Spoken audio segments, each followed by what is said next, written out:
Welcome back to the Roll Tide podcast. Today we're going to discuss the problems with the current DMV system in Missouri and some steps that we can take to resolve those problems. Let's go to Tony for some insights. Thank you, Gilly. But yeah, obviously the DMV, it's a very controversial topic in the U.S. And as an institution, many U.S. citizens, or all for that case, would have or have experienced going to the DMV. So some of the big issues that people have regarding the DMV, whether they're trying to get their licenses or complete some other task, would be the long wait times that are created. And, walk-in services can take literally hours, or even sometimes the online systems may not always function properly, causing people to be misinformed and not really realize what kind of resources or documents they actually need to carry with them to complete whatever they're trying to do. And oftentimes the actual DMV process is complex and hard to understand, especially when it comes to the paperwork or requirements for services, such as like license renewals, title transfers, or even vehicle registrations. And, all this kind of leads to the citizens becoming aggravated or unsatisfied because they may even have to go back to the DMV or location multiple times due to minor complications. And lastly, the facilities or locations of these DMVs aren't always well kept or maintained because sometimes they're in generally dirty areas. So the facilities are overcrowded, understaffed, and poorly maintained, which kind of makes the overall experience uncomfortable and unpleasant for the citizens, and they don't feel leaving satisfied.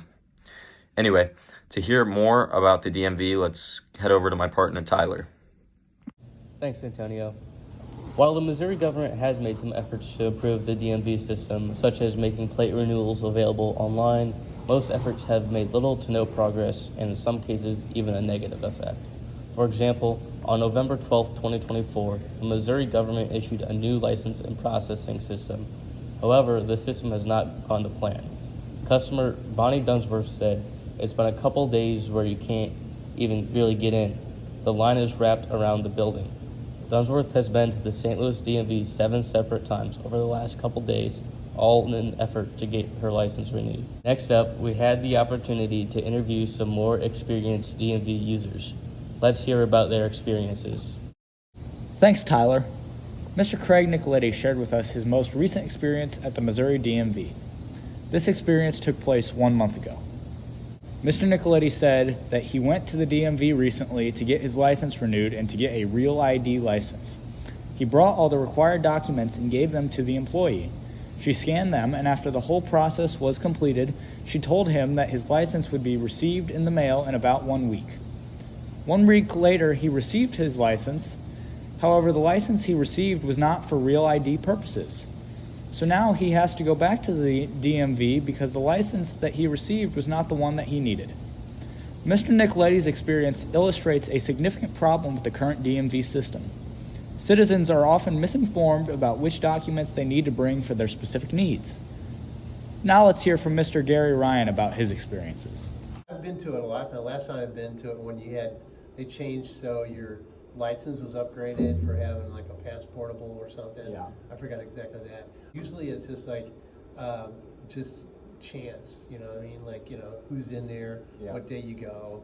And then also, like I had a few years ago, usually they don't care about like having a picture, Yeah. but the woman who was taking my picture said, let's try another one. So I figured that was like, I'd gotten to that age where like I just don't take a good picture anymore. What was like the longest that you've had to wait? I think in the city, when I lived in the city, it seemed to be more crowded. But I think I've been to a couple of them. Like the worst is like when somebody gets up there and they don't have the paperwork. So you're waiting in line and somebody has to just been in front of you for a long time, and Yeah. they have to come back. That's just soul crushing. Sometimes you miss a paper or something like that. That's I've had to come back. Oh, you had to come back. Oh, no. That's the That's a worst. big issue, yeah. Yeah. You come in and like everybody else, I've got those things or your insurance cards or something for the last 10 years. Yeah. And you're bringing the wrong year. Oh my God. That's just like, why did I do this? Why? Did I have to go tell my wife that I have to go back? And she said, And she looks at what I brought to him and says, "What? Why did you do this? You numbskull, you dumb bunny." As we just heard, Mr. Ryan's biggest takeaway about the DMV is knowing the correct documents to bring along, as well as going on a less crowded day, which is almost impossible to predict. Mr. Ryan's experience highlights the fact that Missourians are not properly informed about the correct required documents. After looking back at all the current things we've talked about, it's obvious that a solution and a change is necessary to better the Missouri DMV system, and a solution to that would be incorporating the Indiana model DMV system, which is regarded as one of the best DMV systems in the U.S. And more to talk about that is Gilly. Thanks, Tony. The Indiana model includes a few main aspects. The first aspect is that the Indiana BMV has a website which contains a list of every document needed for any given purpose. It also has some examples of documents which would and wouldn't work for any given purpose.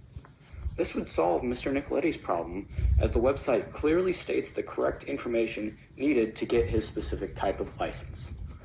The Indiana model also includes self-service kiosks in various locations, not just the physical DMV. These kiosks can perform multiple functions that you would traditionally see at the physical DMV, such as license renewals and other functions.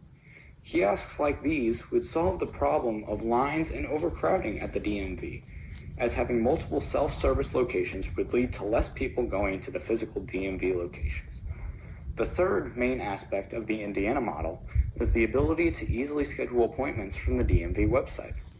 This again leads to less crowding at the physical location, as more people will schedule appointments instead of just walking in. If implemented in Missouri, these three aspects of the Indiana model would drastically improve the citizen experience, because they all solve problems the Missouri system currently faces, which would thus improve the overall experience. We should implement the Indiana model in Missouri because it is consistently rated as one of, if not the best DMV system in the United States, and because it solves the key problems that we mentioned earlier that the DMV system in Missouri currently faces. Thank you for listening to the Roll Tide podcast. That's all for now, and as always, Roll Tide.